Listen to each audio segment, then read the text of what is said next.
Boa tarde a todos. Meu nome é Ney Tremarinho, sou professor da FIA Business School, do ProInfo, e hoje, continuando a nossa série de webinars que iniciamos ontem, a série de webinars ProInfo, que se chama Navegue com Sucesso nesses Tempos Turbulentos. Hoje teremos um assunto extremamente importante, tá? Com o professor doutor Gilberto Guimarães, onde ele vai falar da liderança em tempos turbulentos. É um assunto extremamente relevante, porque nós estamos vivendo uma situação completamente incomum no mundo inteiro, onde as pessoas estão fazendo home office e nunca se precisou tanto de lideranças fortes nesse momento. O professor Gilberto Guimarães, ele é doutorado em hospitalidade, tem mestrado em filosofia, MBA pela FGV, é engenheiro pela Politécnica, USP, psicanalista, coordenador e professor de MBA de programas corporativos. Professor de cursos de liderança, gestão de mudanças, teoria da decisão, gestão de pessoas e gestão de carreira. Tem experiência empresarial, atuou como executivo em empresas multinacionais como Unisys, Grupo Saint-Gobain e como CEO da Paramount. É empresário, atuou como sócio-diretor-presidente do Grupo BPI no Brasil. Palestrante e consultor, abordando temas como liderança, motivação, reestruturação de empresas, negociação, comunicação, vendas, empreendedorismo e planejamento estratégico, tendo atuado em grandes empresas como a Cora, Abril, Air Liquide, Bombril, Bosch, Brasil Telecom, entre outras, tá? É autor dos livros Liderança Positiva, Tempos de Grandes Mudanças, Reestruturando Vidas e Empresas e Esta Desabalada Carreira. E é autor de artigos e das colunas Divã Executivo no jornal Valor Econômico.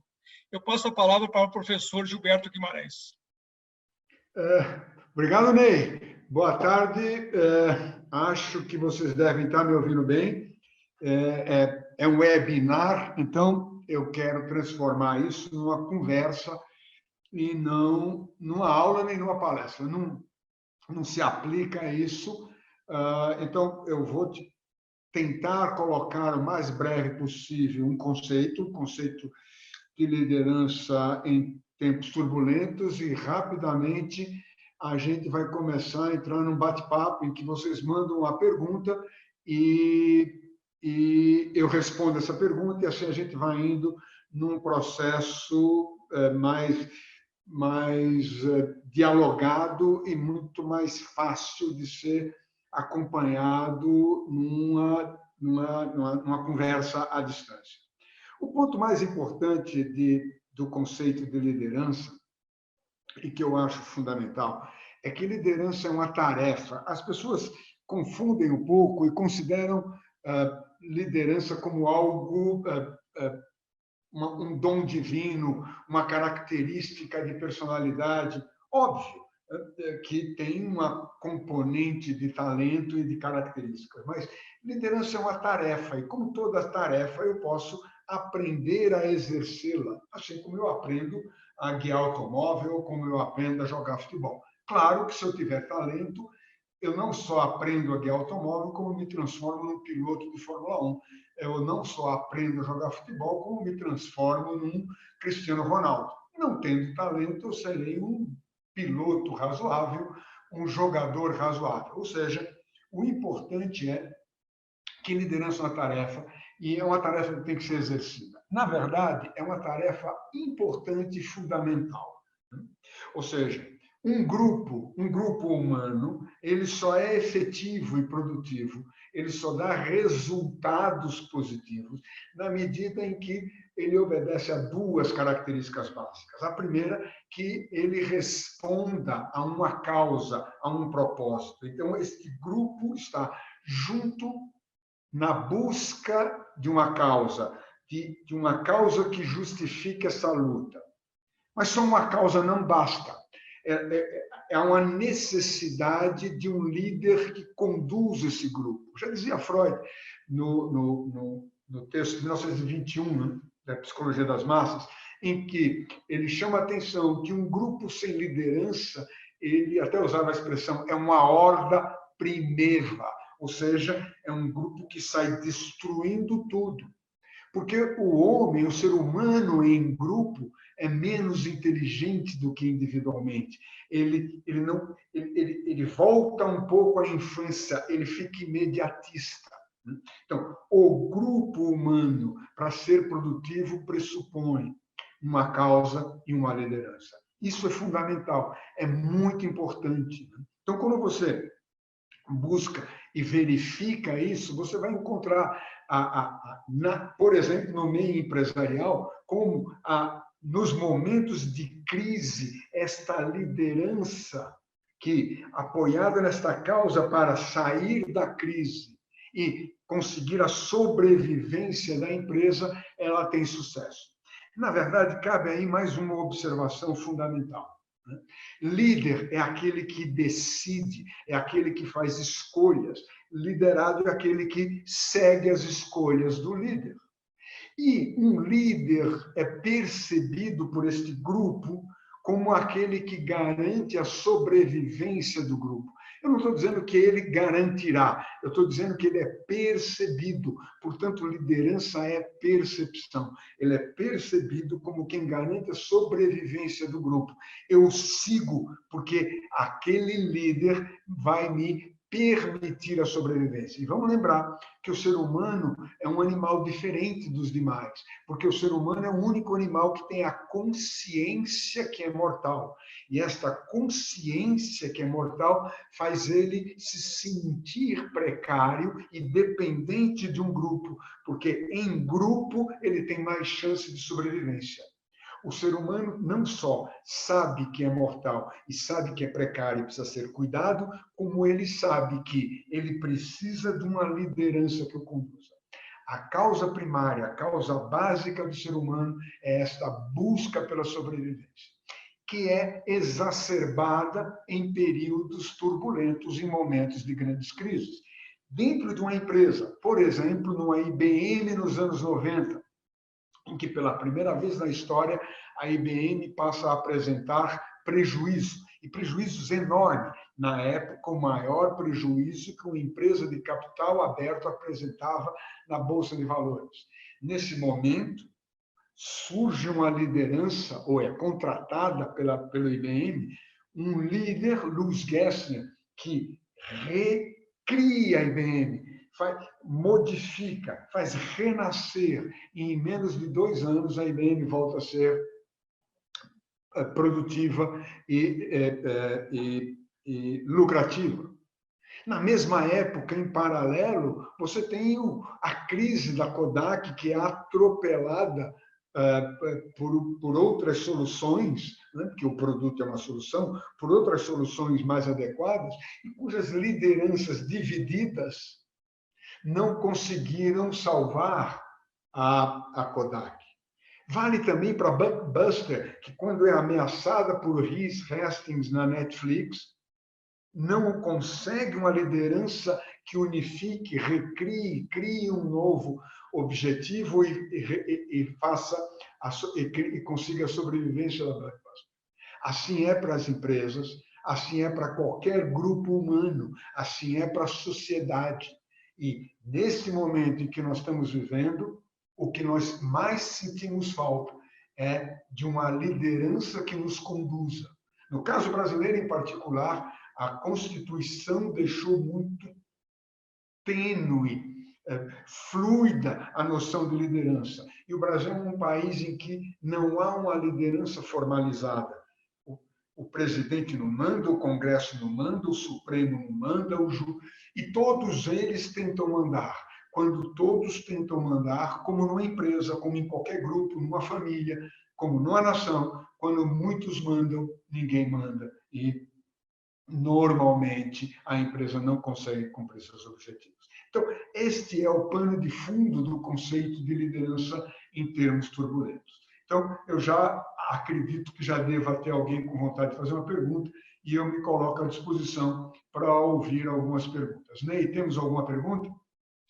Professor, eu vou fazer uma pergunta, tá? Para começar aqui e abrir o debate, tá?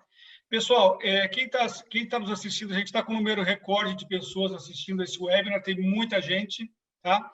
Eu peço para vocês colocarem as perguntas no chat, que a gente vai ler as perguntas para o professor, tá? Eu tenho uma pergunta para o senhor, professor, relacionado ao período que a gente está vivendo. Muitas empresas, elas têm uma organização, digamos assim, matricial, onde a liderança ela é exercida por um chefe de um determinado departamento e a pessoa, eventualmente, tem 2 chefes. Como é que funciona esse tipo de liderança numa situação onde a maioria dos profissionais hoje estão trabalhando em home office? Então, vamos lá. Isso é das modernidades que não é tão moderno assim, né? Porque essa estrutura matricial, essa estrutura em squads, Scrum, né?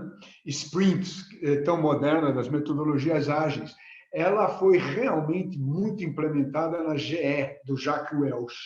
Toda a General Electric era construída em estrutura matricial. A estrutura é uma organização do grupo, em que você tem, então, especialistas atuando em cada uma das áreas.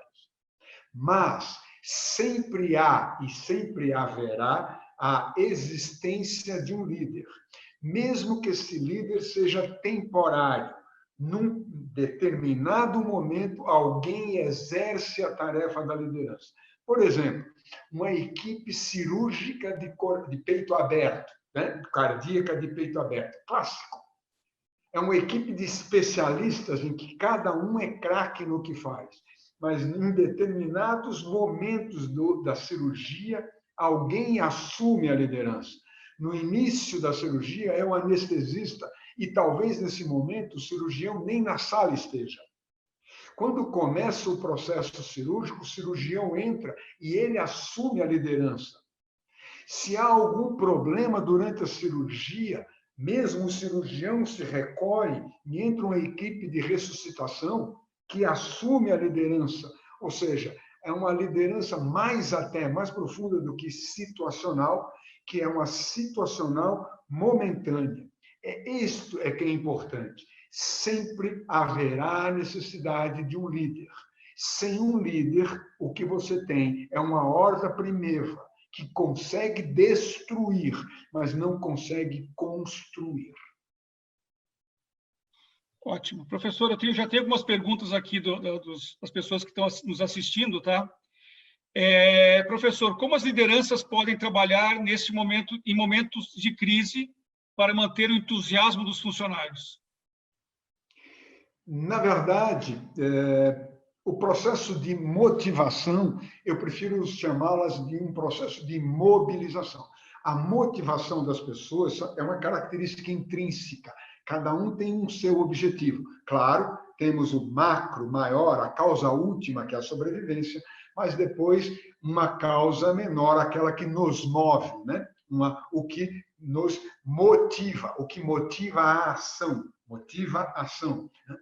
Cada um é uma causa. Cabe ao líder criar um objetivo comum compartilhado, em que cada um dos seus liderados perceba que, buscando atingir este objetivo comum compartilhado, ele consegue atingir o objetivo pessoal dele. Ou seja, primeiro e mais importante, as pessoas têm que perceber que o líder está lá e que o líder assumiu a responsabilidade pela sobrevivência.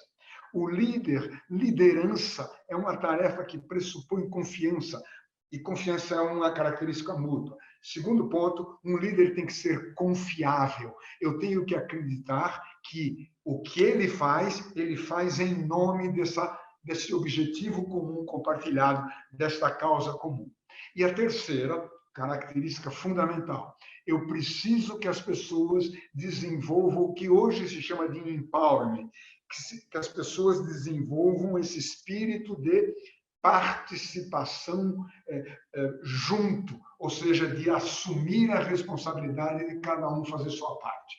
Esta é a grande tarefa da liderança. Perfeito. Mais uma pergunta agora do Alexandre Venâncio, tá? nesse contexto de várias lideranças, como unir forças em prol de um bem comum? Na verdade,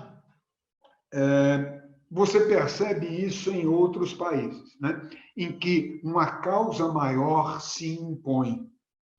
E, no caso brasileiro em particular, o que a gente percebe é que existem grupos com interesses pessoais que estão se sobrepondo ao interesse conjunto, sem juízos de valor. Mas as pessoas estão perdendo uma noção da criação de uma causa maior, em nome dela, todos busquem assumir esta luta por esta causa. No Brasil de hoje, o que existe são interesses outros, não vamos discutir se eles são válidos ou não, se eles são ideológicos, econômicos ou não. O que existe no Brasil é uma pluralidade de interesses e uma ausência de estruturação constitucional que permita o surgimento de uma liderança que nos conduza. Okay. Isso é péssimo para o Brasil e é terrível para uma empresa. Quando numa empresa você também não consegue fazer isto, o problema é o mesmo. E, normalmente, essa empresa não consegue resultados positivos e corre o risco até de sobrevivência, em termos de pequenos grupos. Ok, obrigado, professor. Agora, mais uma pergunta do Herbert Klassa. É legítimo pensar que, em tempos de crise, a liderança precisa ser mais centralizada do que em tempos de abundância? A palavra centralizada, ela sempre será, porque cada grupo pressupõe um líder, uma liderança que emerge do grupo. Um líder não é diferente do grupo, ele é semelhante ao grupo. Não é um marciano que chega aqui e lidera esse grupo humano. É um humano idêntico ao grupo. Será um brasileiro igual a nós que nos lidera. Ou seja, em princípio, sempre nós vamos centralizá-lo nele. O que acontece é que você monta uma hierarquia de execução da tarefa de liderança. Então, você tem vários níveis de exercício de liderança. Esses vários níveis de exercício de liderança, eles estão estruturados em uma organização. Essa organização pode ser rígida, como no Exército, mas ela pode ser mais moderna, como numa orquestra sinfônica, em que cada músico é um craque, um especialista individual, mas que se submete à liderança do maestro, que impõe ao grupo, não uma ordem, mas a sua visão de objetivo. Então, o que se propõe, o que deveria ser proposto, era um maestro, e não um general ou um papa ou cardeal. É um maestro que consiga nos convencer de uma liderança única, desde que houvesse uma estrutura legal para isso. O que numa empresa seguramente existe, uma estrutura legal e formal que permite essa liderança. Perfeito. Mais uma pergunta agora da Vanessa, uma pergunta bem interessante, tá? Que fala de um tema bastante, digamos assim, atual, tá? Fala da nova geração, né? Os millennials. A nova geração, apesar de serem inteligentes e não conseguem lidar com a estrutura matricial ou até mesmo com o feedback negativo. Apesar do mesmo ser dado com base em feedback positivo e construtivo. Como o líder pode ajudar essa juventude com esse tipo de conflito? Vamos lá. É muito importante, eu não queria fazer publicidade, né? Mas é o tema básico do conceito de liderança positiva, que é livro, né? Meu livro. Né? A liderança positiva, o que ela independente de idade, um ponto importante, a liderança, sobretudo a liderança situacional, a liderança positiva, nós falamos de maturidade psicológica e de maturidade técnica, ok? Mas nós não falamos em idade. Portanto, o que distingue uma pessoa é seu grau de maturidade do querer fazer e do grau de maturidade do saber fazer. Né? ok? Então, não importa a idade, ele pode querer e saber, e ele é maduro para ter uma liderança mais delegadora. E ele pode ter um nível de não saber fazer porque está com medo, ou não querer fazer porque não tem a competência necessária, e nesse momento ele precisa de uma liderança mais diretiva. Não é a idade, ok? Isto posto, o milênio tem que ser trabalhado da mesma forma. O outro ponto que você chamou a atenção na sua pergunta é o conceito da liderança negativa. No conceito de liderança positiva, o que nós buscamos é a eliminação do medo do ambiente de trabalho. O medo é um péssimo conselheiro de produtividade. Só para vocês entenderem, para não teorizar muito. Imagina que você esteja andando na guia, no meio-fio de uma calçada, que é uma mureta de 20, 25 centímetros de largura. Eu corro neste meio-fio. Eu fico num pé só neste meio-fio. Eu danço nesse meio-fio. Agora, imagina que uma mureta com esta mesma largura, de 20, 25 centímetros, é o parapeito de um terraço de uma varanda, de um apartamento no 20º andar, ou seja, você está a 60 metros de altura. Fechem os olhos e se vejam andando nesta mureta. Nem pensar. Só que aqui embaixo, no chão, sem medo, você andava. Lá em cima, com medo, você é incapaz até de sentar nesta mureta. Ou seja, quando você coloca medo nas pessoas, elas não conseguem ser produtivas. Toda crítica gera medo. Então, o feedback é um conceito cibernético, é uma realimentação para manter um sistema em equilíbrio. Ele não tem juízo de valor, ele é uma informação que busca o equilíbrio. Portanto, quando você critica alguém, este alguém se sente com medo. Se me critica, não gosta de mim. Se não gosta de mim, vai me abandonar. E se eu estiver abandonado, solitário, eu corro o risco de morte. Portanto, eu tenho medo. Ora, é um processo inconsciente. Quando você faz uma crítica a alguém, um feedback negativo, esta pessoa passa a ter medo e essa pessoa será menos produtiva. Quer ela tenha 18 ou 20 anos, quer ela tenha 60, 70 anos de idade. Porque o inconsciente é que vai ter este medo. E o inconsciente é atemporal.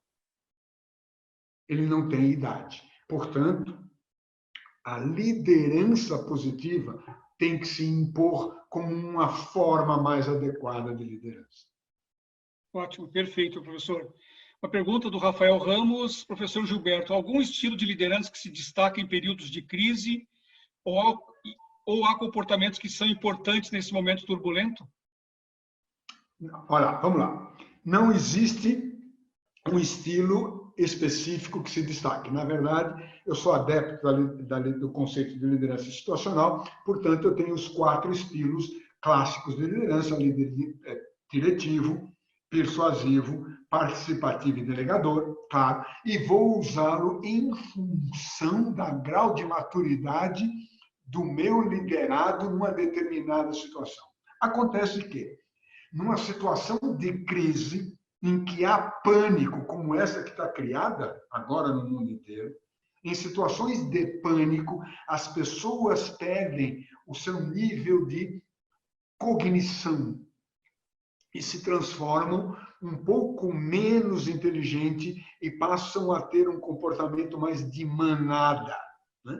E neste momento, com um grau de maturidade mais baixo, muito provavelmente eu vou precisar de uma liderança mais forte, mais diretiva. Mas ela é momentânea, porque recuperado a lucidez e a maturidade, eu tenho que voltar ao grau de maturidade que se caracteriza por resiliência. Eu tenho que me adaptar a cada um dos meus liderados. Perfeito. Mais uma pergunta da Vanessa Pires, eu já tinha feito uma pergunta antes, tá? Como é que a liderança média, a gerência média, consegue lidar com os conflitos da alta liderança, em que se começa a perceber em vários níveis o conflito que existe na alta liderança, demonstrando falta de direção? Vanessa, é fantástica a tua pergunta. Na verdade, a gente pode remontar ao grupo básico humano, né? Porque o ser humano junta em grupos com o objetivo da sobrevivência. Portanto, o conceito de grupo é um conceito básico. E o primeiro grupo é o que a gente nomeou como o conceito de família. O conceito de família não é um conceito burguês, como alguns defendem. É um conceito básico do agrupamento humano. Aquele grupo familiar é o núcleo básico da sobrevivência. Quando pai e mãe brigam, e nós sabemos disso, né, você gera uma insegurança brutal nos filhos. A mesma coisa, porque isto vira um medo inconsciente que é reprimido no inconsciente. Quando você vive essa mesma situação no ambiente empresarial ou social, volta, né? Este medo volta e as pessoas entram em pânico, entram em desespero. Quando a elite empresarial se disputa, o que ela provoca é uma queda brutal de produtividade na empresa ou no grupo social. Lembra? Uma empresa nada mais é do que um grupo de pessoas. Empresa é uma abstração. A sociedade nada mais é do que um grupo de pessoas. Uma nação é um grupo de pessoas. Então, todo esse processo de grupo pode ser estudado como grupo. Não é só a psicanálise que trabalha muito no conceito de grupo. A sociologia também. E vocês que estão interessados, eu até sugiro, leiam o grande Maffesoli, né, que fala das tribos e dos grupos e como isto é o núcleo básico social, na empresa ou na vida pessoal. Ok. Esse tema da liderança e equilíbrio emocional deve estar muito em pauta hoje em dia. Eu acho que as pessoas estão muito ansiosas. Tem mais uma pergunta nesse aspecto, tá? É da Maria Cristina Faganello. Nem todos os líderes possuem equilíbrio emocional no momento de crise, né? Quem nunca viu isso, né? Como agir sendo membro do time sem gerar conflito com este líder?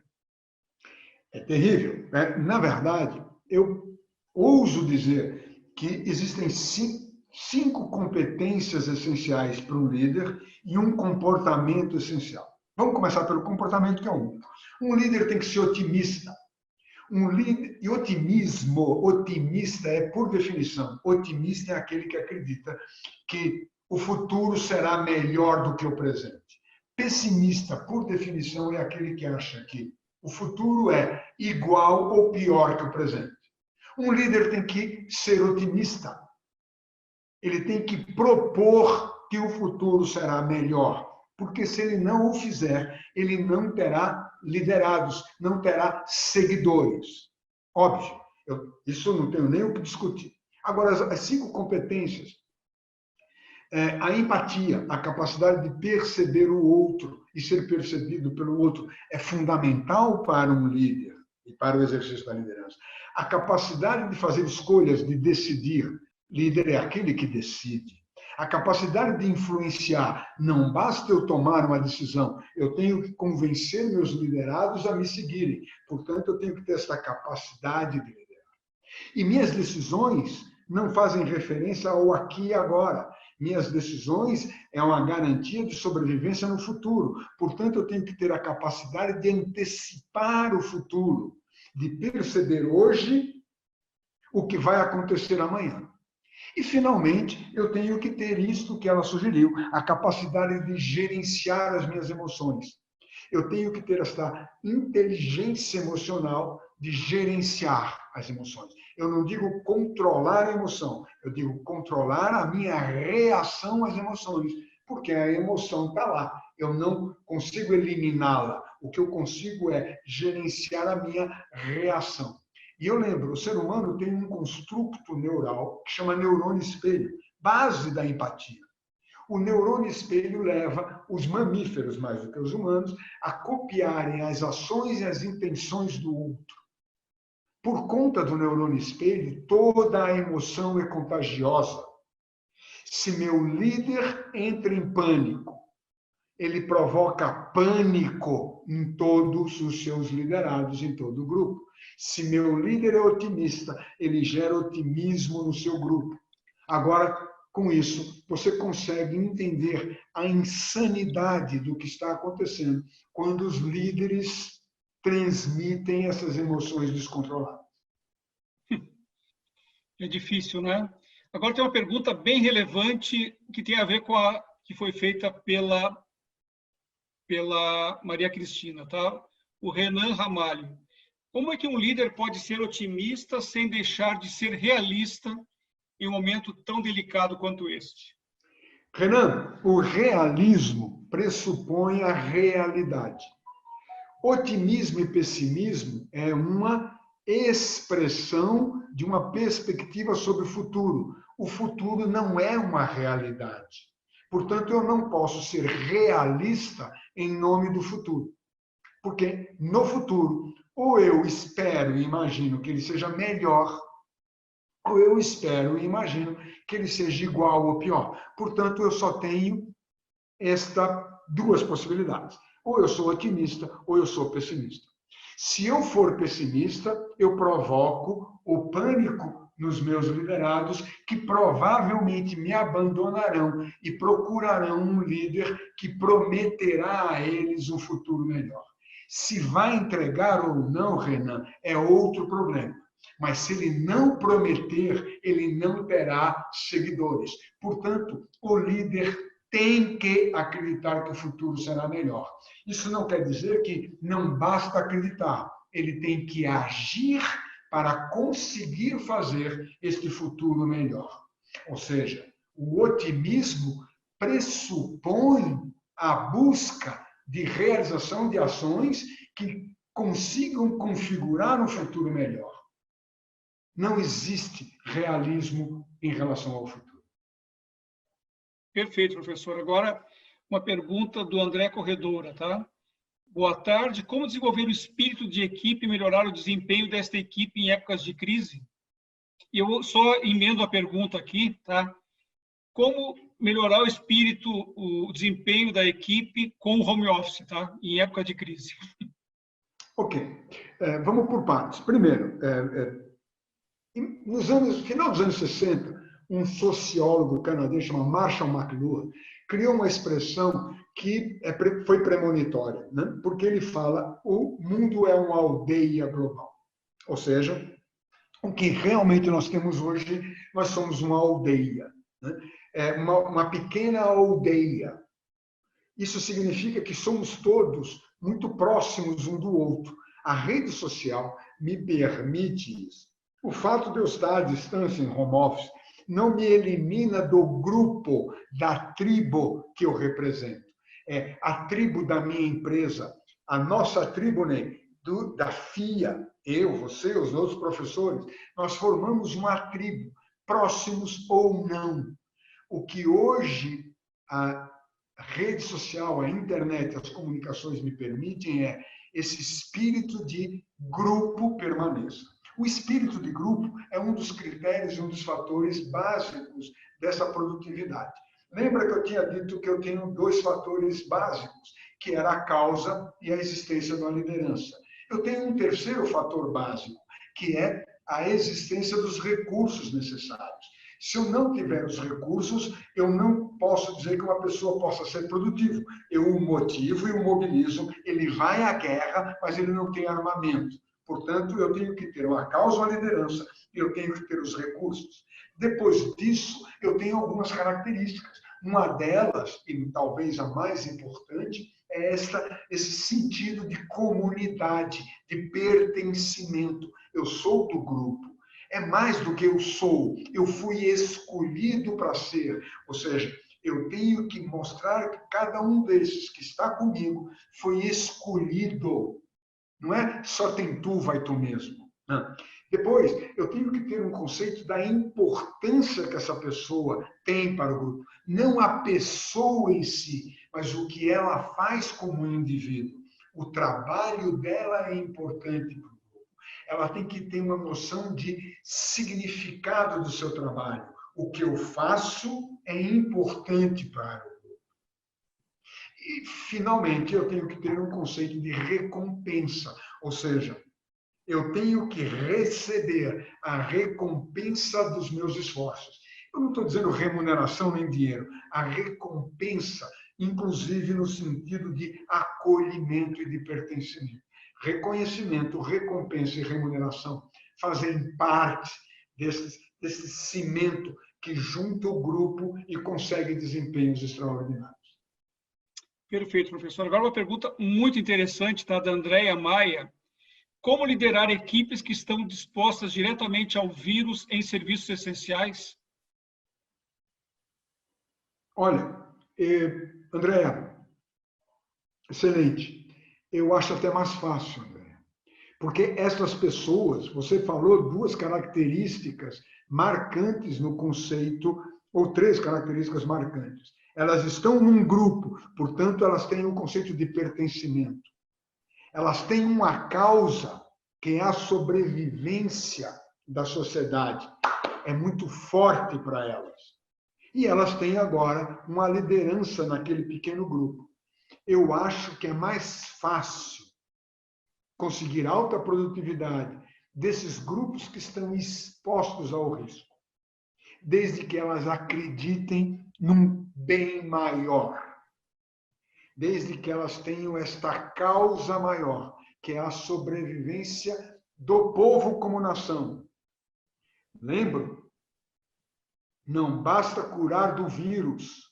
Eu tenho que fazer com que as pessoas tenham o direito aos conceitos básicos de sobrevivência.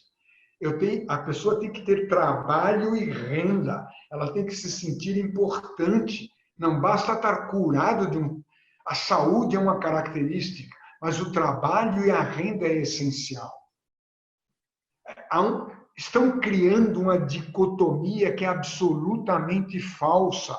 Não é ou eu cuido da saúde ou eu cuido da economia. Não! As duas coisas andam juntas. Economia, eu não estou falando em economia, eu estou falando em sobrevivência das pessoas. Sobrevivência econômica e sobrevivência saudável. As duas coisas é sobrevivência. Portanto, a causa é a sobrevivência. Perfeito, professor. Mais uma pergunta aqui. Está todo mundo preocupado com o excesso de emoções que estão no ar, tá? As pessoas acho que estão com os nervos à flor da pele, os líderes principalmente, tá? Pergunta aqui da Natália Paiva Santos da Silva, tá? Como um bom líder poderá passar tranquilidade e otimismo aos seus subordinados se ele próprio está abalado com tudo que está acontecendo? Olha... É uma pergunta recorrente, tá, professor? Mas as perguntas são feitas dessa forma, tá? Bom, antes de mais nada, turma, só chamando minha atenção. Falar é mais fácil do que fazer, né? De qualquer forma, você tem que ter todo um treino para aprender a gerenciar as suas emoções. Você não gerencia as suas emoções porque tem vontade de fazer. Para ser um bom líder, você tem que treinar-se para gerenciar as suas emoções. Ele não, como eu disse, aliás, eu disse, como nós sabemos, por conta da empatia e do neurônio espelho, toda emoção é contagiosa.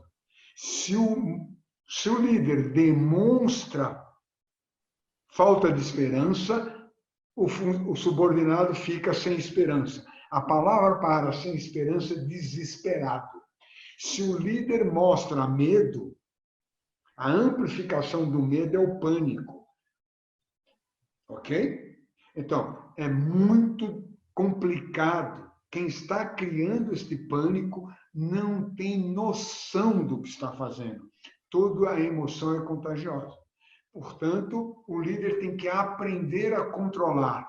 Ser líder não é fácil. Líder é assumir a responsabilidade pela vida do outro e não de si próprio. Por isso, esses líderes que estão demonstrando interesses pessoais, ideológicos, eleitorais, econômicos, não são líderes. Eles não estão assumindo a responsabilidade pelo outro, e sim a responsabilidade por si próprio. Você tem que ir além disso, além de si próprio. Eu gosto muito. Vocês deveriam, depois que terminar aqui, entrem no Google e escutem 1 ou 2 discursos de Martin Luther King. Tem 2 fundamentais. O primeiro, o famoso Eu tenho um sonho, I have a dream, mas o segundo, melhor ainda, que é o último discurso do Martin Luther King, no dia 3 de abril, em Memphis, Tennessee. No dia 4 de abril, ele é assassinado. E esse discurso, no dia 3 de abril, é de arrepiar, em que ele diz que chegou no alto da montanha e está vendo a terra prometida. Me prometam que vocês vão assistir Martin Luther King e vocês vão entender o que é um conceito de liderança com propósitos, com uma causa. Perfeito. Mais uma pergunta do Rafael Ramos. Professor, falando da crise que estamos vivendo hoje, o que vai mudar na liderança após essa crise da Covid-19? Não, no conceito de liderança, provavelmente nada, porque o conceito da liderança faz parte do conceito do animal, né? Como o animal se estrutura em grupos, sobretudo o mamífero, por conta do neurônio espelho, por conta da sobrevivência, se estrutura em grupos e do grupo emerge uma liderança que os conduz para a sobrevivência. Isto permanecerá, porque é um conceito natural. Liderança é um conceito natural dos seres vivos. É isso que as pessoas parecem não entender, né? Bom, então, isso não muda. O que vai mudar, isso sim, é a configuração das empresas, a configuração dos modelos econômicos e dos modelos sociais. O que eu tenho medo é que, se você for olhar a história da humanidade, nos pós-crises profundas, catastróficas, como a peste negra, ou como a crise de 29, que destruiu a economia mundial. E se vocês perceberem, o que vem depois disso é a prevalecência de lideranças ditatoriais, de ideologias à direita e à esquerda, doesn't matter. E porque o ser humano, no medo e no desespero da recaída, se apegará a pessoas, provavelmente dará a pessoas alguma parte das suas liberdades essenciais. E quando eu digo estruturas rígidas e fortes, até mesmo nos Estados Unidos. Nos Estados Unidos, do pós-crise de 29, nós tivemos 4 reeleições de Franklin Roosevelt. 4. Isso não existe mais do ponto de vista legal, mas naquele momento existia. Ou seja, os Estados Unidos foi dirigido por 12 anos por um mesmo presidente. Só para vocês entenderem o risco que nós corremos por conta deste pânico que está sendo fomentado. Perfeito, professor. A gente vai encerrando daqui a pouco, tá? Mas vou fazer mais 2 perguntas aqui, tá? Que vieram das pessoas que estão nos assistindo. O André Corredora, tá? Portanto, professor, a comunicação de crise é primordial nesta época instável e saber construir otimismo e passar a mensagem para buscar estabilidade e reforçar os laços com a equipe. Faz sentido? Total sentido, né? No meu ponto de vista, é parte fundamental da regra do jogo. Uma boa qualidade da comunicação, né? Uma boa qualidade da gestão das suas emoções e uma excepcional comportamento otimista, acreditando que o amanhã será melhor do que o presente. Já que nós estamos no fim, gente, deixa eu só chamar a atenção. Eu estou falando aqui do alto de uma cátedra. Pelo amor de Deus, isso são minhas opiniões, resultado dos meus estudos, são discussões para que a gente coloque. Isto não é Moisés descendo do Monte Sinai. Pelo amor de Deus, eu fico com muito medo que me achem pretensioso ou arrogante. Isso é a forma professoral, vício de ser professor, né? Na verdade, é uma coletânea de ideias de grandes pensadores, filósofos, sociólogos e psicanalistas, que é a base do que eu estudei. Combinado, gente? Pelo amor de Deus, isso são opiniões pessoais, isso não são regras e mandamentos. A última pergunta, tá, da Maria Isabel de Oliveira. Ela pergunta se o senhor tem ideia do cenário ao término da quarentena para a retomada do mercado. Sei que o senhor não tem bola de cristal, mas é a pergunta aqui de varejo, desemprego, economia, inadimplência, etc. Como é que o senhor acha que vai estar o mercado ao final de tudo isso aí? Então, a única coisa que a gente tem por base é olhar o que aconteceu o mais próximo depois da catástrofe da recessão profunda de 29, né? Em que houve uma injeção de dinheiro no mundo, houve um excesso de liquidez tentando fazer recuperar os negócios, né? Eu acredito nisso. Eu acredito que algumas ideias e ideologias sairão destruídas nesse momento. Por exemplo, o globalismo. O conceito de nação, de grupos menores, está prevalecendo, né? Nós estamos fechando fronteiras, nós estamos buscando a família, o bairro, o Estado, né? A empresa. Então, esse foi o mesmo conceito no pós-29. Então, eu acredito que, socialmente, nós vamos ter uma valorização dos pequenos grupos e uma valorização do indivíduo prevalecente ao conceito da sociedade. E, do ponto de vista econômico, eu acho que vai ter uma busca, apesar de eu não ser keynesiano, muito pelo contrário, vai ter uma busca de promover um excesso de liquidez, uma injeção profunda de dinheiro que permita que o consumo retome, mais consumo, mais produção, e você leva isso como um todo. Essa orientação, mas isso é minha ideia. Mas, professor, a entrevista do Guterres, o secretário-geral da ONU, foi nessa linha, né? Para os governos abandonarem um pouco aí a disciplina fiscal nesse momento, viu? Eu gosto muito de ouvir algumas pessoas, não que elas tenham a verdade, mas eu as considero muito melhor preparadas do que a média. Por exemplo, o professor Paulo Guedes, de quem eu sou admirador como acadêmico, como professor e como executivo. Independente do ministério, de ala político, ele tem na cabeça o modelo econômico mundial. Ele diz basicamente isso, né? Em que a gente precisa criar esse push, né? O mundo vai ter que ser obrigado, ele vai ter que ser empurrado é como um carro que ficou sem bateria. Ele tem que ser empurrado para pegar no tranco. Ok, professor. Eu gostaria que o senhor fizesse as considerações finais para a gente encerrar daqui a 5 minutos, então, o nosso webinar. Tentando ser um pouco engraçado, eu espero que tenha sido bom para vocês como foi bom para mim, né?